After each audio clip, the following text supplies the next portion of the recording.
Hi అండి. అందరికీ నమస్తే. 'రావణ చెరలో సీత' పార్ట్ 68. సీత ఉయ్యాలలో అలకగా కూర్చొని ఉంటుంది. "ఎందుకే అంతలా కోప్పడుతున్నావు? ఈరోజు నీకోసమే కదా ఉంది. అయినా కూడా ఎందుకిలా చేస్తున్నావు?" అని సీతని తన ఒడిలోకి తీసుకొని ప్రేమగా అడుగుతాడు రామ్.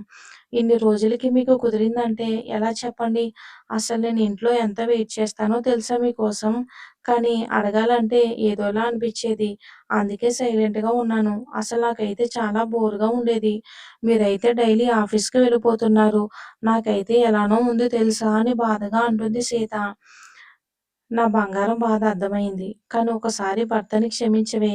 ఇంకొకసారి ఇలా జరగకుండా చూసుకుంటా. నీకసలు బోర్ కొట్టకుండా చేస్తాను. అర్థమయిందా? తర్వాత నుంచి నీకుంటుంది అంటాడు రామ్.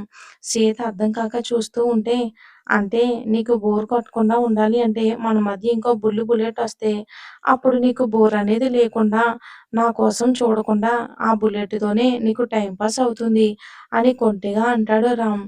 సీతకి ఇంకా అర్థం కాక బిత్తరచూపులు చూస్తూ ఉంటే, అదేనే మనకొక బేబీ కావాలి. అప్పుడు నువ్వు బోర్ ఫీల్ అవ్వకుండా ఉంటావు కదా!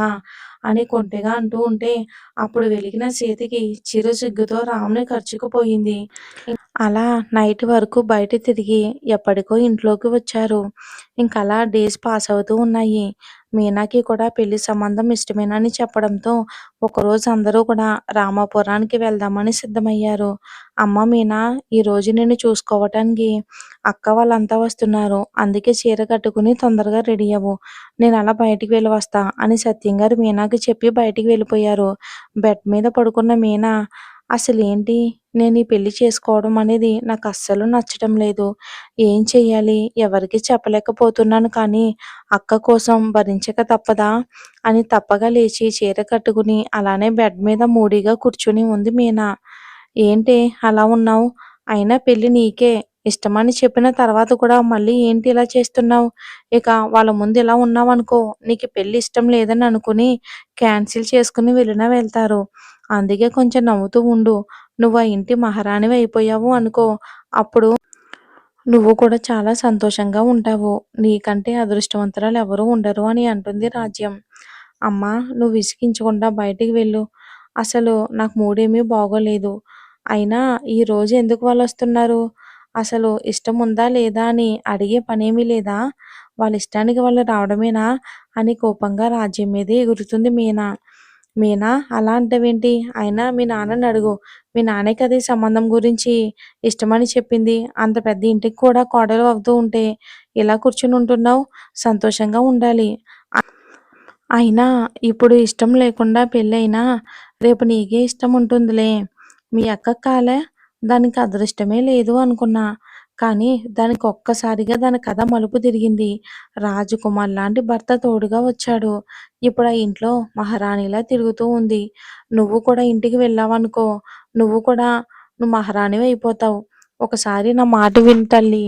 సంతోషంగా పెళ్లి చేసుకోవే. ఇక నీ అంత అదృష్టవంతురాలు ఎవరు ఉండరు అని నచ్చచెప్పడానికి చూస్తుంది రాజ్యం మీనాకి.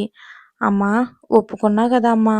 ఒప్పుకున్నాక కూడా నాకేంటసలు, నువ్వెందుకు ఈ రూమ్‌లోకి వచ్చావు? నువ్వు బయటికి వెళ్ళు అని కోపంగా అంటుంది మీనా. ఆ! వెళ్తున్నా. ఎందుకే ఊరికే నా మీద అరుస్తున్నావు? అని రాజ్యం బయటికి వెళ్ళిపోతుంది. మీనా అలానే బెడ్ మీద కూర్చుని ఏదో ఆలోచిస్తూ ఉంటుంది. అలా అందరూ ఈవినింగ్ వరకు సత్యం గారి ఇంటికి చేరుకోగా సీత ఎంతో సంతోషంగా పరుగులు పెడుతూ ఇంట్లోకి పరుగులు తీసి మీనా అని గట్టిగా అరుస్తూ మీనాని హత్తుకుంది కంటి నిండా నీళ్లతో. మీనా వాళ్ళ అక్కని చూసి కంటి నిండా నీళ్లతో ప్రేమగా హత్తుకుంది సంతోషంతో. ఆ ఇద్దరు బంధాన్ని చూసి ఒకసారి అందరికీ సంతోషం వేసింది. ఇక అసలు అక్కా చెల్లెలు కూడా ఇంత బాగా ఉంటారా అని అలా చూస్తూ ఉండిపోయారు అంతా కూడా వాళ్ళని. మీనా, నువ్వు పెళ్ళికి ఒప్పుకుంటావా అని నేను అస్సలు అనుకోలేదు తెలుసా? ఇంక పెళ్ళి అవ్వగానే నువ్వు నేను ఒకే ఇంట్లో, ఇక నిన్ను మిస్ అవుతున్న ఫీలింగ్ అస్సలు లేకుండే తెలుసా? ఈ లైఫ్‌కి నాకిదే కొత్త ఛాన్సు. ఇక మీనా, చాలా థాంక్స్ మీనా అని మీనాని గట్టిగా హత్తుకుని తన మనసులో సంతోషాన్ని మీనాతో పంచుకుంది సీత. నీ సంతోషమే నా సంతోషం అక్కా. నువ్వు నీ నోటితో ఒక మాట చెప్పినా నేను ఓకే అనేదాన్ని. నాకీ జీవితంలో నీ సంతోషం తప్ప ఇక వేరే దాని గురించి ఏమీ లేదక్కా. నీ సంతోషమే నా సంతోషం అని సీతని గట్టిగా హత్తుకుంది మీన. తన మనసులో బాధను దాచేసి సంతోషంగా ఉంటుంది మీన. ఏ అమ్మా కోడలమ్మా! మేము కూడా ఉన్నాం. కొంచెం మమ్మల్ని కూడా గుర్తించు. నేను కూడా మీ అత్తనే కదా! కొంచెం మమ్మల్ని కూడా పలకరిస్తే బాగుంటుంది కదా! అని సరదాగా అంటారు సుప్రజ గారు. అయ్యో! అత్తయ్య సారీ. అక్క వచ్చిందని మిమ్మల్ని ఎవరిని చూసుకోలేదు. సారీ అత్తయ్య. బాగున్నారా? అని నవ్వుతూ పలకరిస్తుంది మీన. కారు పార్క్ చేసి లోపలికి వచ్చి మీనాని చూస్తూ ఉండిపోయిన ఆర్యకి ఇంకా కొన్ని రోజుల్లో తనకి తోడుగా రాబోతున్న మీనాని తలుచుకుని లోపల ఎంతగానో మురిసిపోతున్నాడు ఆర్య. అందరూ బయటికి వెళ్ళాక ఒకసారి మీనాని తీసుకుని బయటికి వెళ్ళి తనతో పర్సనల్‌గా మాట్లాడాలి అని ఫిక్స్ అయ్యాడు ఆర్య. అలా ఇంట్లో అందరూ కూడా తాంబూలాలు మార్చుకుని ఎంగేజ్‌మెంట్ కూడా వద్దనుకుని డైరెక్ట్‌గా పెళ్ళిని ఫిక్స్ చేశారు. పెళ్లి డేట్‌ను కూడా ఫిక్స్ చేయటంతో ఇంక వారమే ఉండడంతో ఇక పనులన్నీ కూడా వేగవంతం చేయాలని సత్యం గారిని, వాళ్ళ ఫ్యామిలీని కూడా రాజస్థాన్‌కి రమ్మని చెప్పారు మహాలక్ష్మి గారు. ఇంక పెళ్ళికి వారమే ఉండటంతో ఇంక తప్పక సత్యం గారు కూడా రాజస్థాన్‌కి వెళ్ళటానికి ఫిక్స్ అయ్యారు. అలా ఆ రోజు నైట్‌కి అన్ని ఏర్పాట్లు చూసుకొని తెల్లవారుజామున రాజస్థాన్‌కి స్టార్ట్ అయ్యారు అందరూ కూడా. ఇక ఆ రోజు సాయంత్రం రాజస్థాన్‌కి చేరి ఇంట్లోకి చేరిన అందరూ కూడా పెళ్లి ముచ్చట్లు మాట్లాడుకుంటూ ఎంతో సరదాగా ఉన్నారు. పెళ్ళికి ఇంకా వారమే ఉండడంతో అంతా హడావిడిగా ఉంది. మీనా డల్‌గా సోఫాలో కూర్చొని ఉంటే సుప్రజ గారు వచ్చి మీనాని రెస్ట్ తీసుకోమని చెప్పి మీనాని గెస్ట్ రూమ్‌కి పంపించారు సుప్రజ గారు. ఇంకిదే మంచి ఛాన్స్ అనుకుని ఆర్య మెల్లిగా అక్కడి నుండి తప్పించుకొని మీనా ఉన్న రూమ్ వైపు వెళ్ళాడు. కానీ లోపలికి వెళ్ళాలంటే ఏదో చిన్నపాటి భయంతో అలా ఆగిపోయాడు. డోర్ చిన్నగా లాక్ చేసి మీనా అని పిలిచాడు ఆర్య. కానీ ఏదో ఆలోచనలో ఉండి బెడ్ మీద కూర్చుని ఉన్న మీనాకి అసలు వినిపించకపోగా అలానే సైలెంట్‌గా ఉండి వెనక్కి వాలి కళ్ళు మూసుకొని ఏదో ఆలోచిస్తూ ఉంది.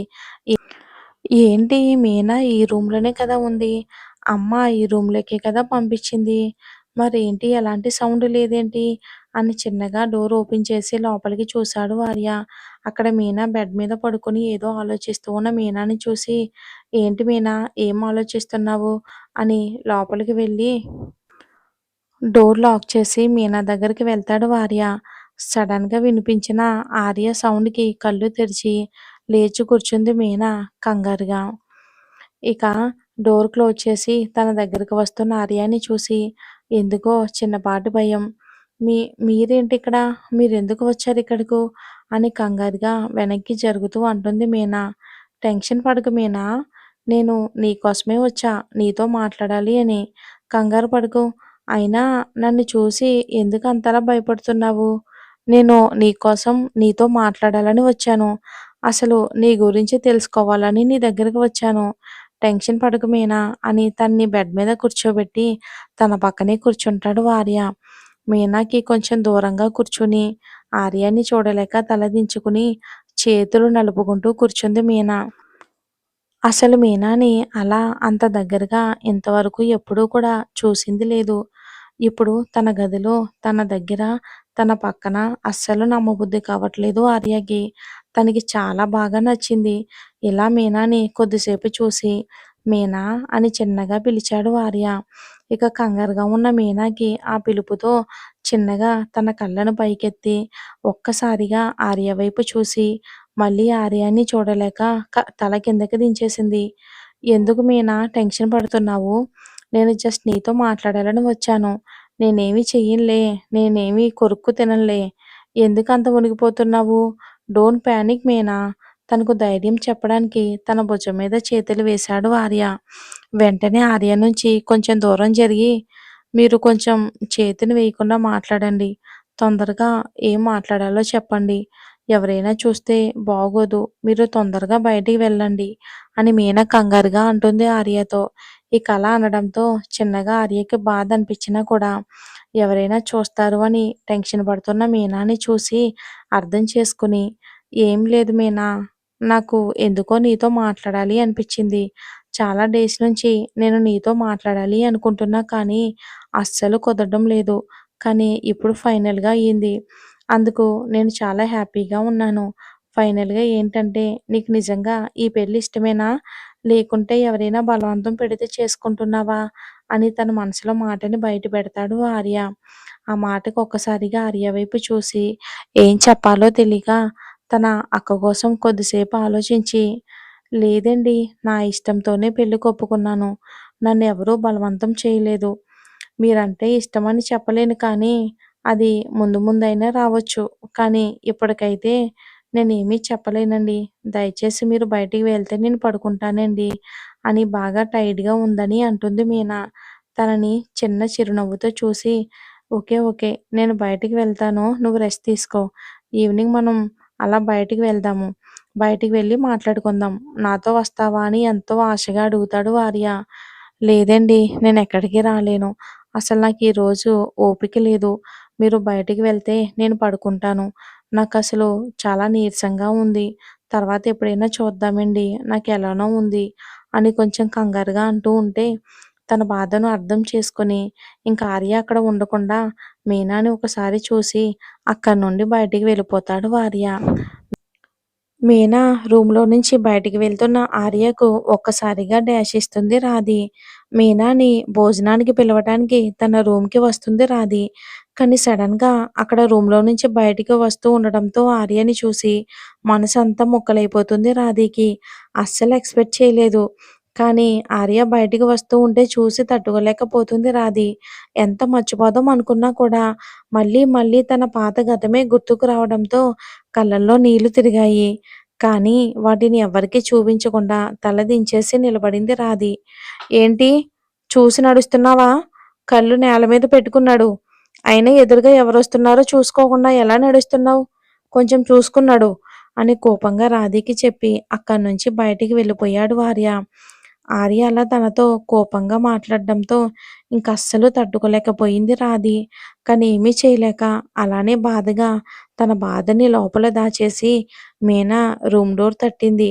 పడుకుందామని అనుకున్న మీనాక్షికి సడన్‌గా మళ్ళీ డోర్ సౌండ్ రావడంతో ఈసారి మళ్ళీ ఆర్య మీద పిచ్చ కోపం వచ్చింది.